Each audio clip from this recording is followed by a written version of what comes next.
আজি আলি আই লৃগাং কৃষিভিত্তিক উৎসৱ অসমৰ অন্যতম প্ৰাচীন জনগোষ্ঠী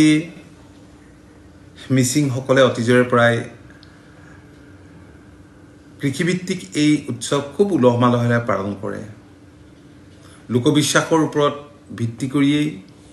এই বিশেষ উৎসৱটো শস্য সিঁচাৰ প্ৰথমটো দিন হিচাপেও মান্যতা প্ৰদান কৰে এনে ধৰণৰ লোককথা আৰু সাংস্কৃতিক প্ৰমূল্যসমূহে আমাৰ বৃহত্তৰ অসমীয়া জনজীৱনৰ সাংস্কৃতিক ক্ষেত্ৰখনক সমৃদ্ধ কৰি আহিছে আৰু লগতে ৰাজ্যখনৰ কৃষিভিত্তিক যি অৰ্থনীতি এই কৃষিভিত্তিক অৰ্থনীতিৰ গুৰুত্বৰ বিষয়েও সোঁৱৰাই আহিছে মই আজিৰ দিনটোত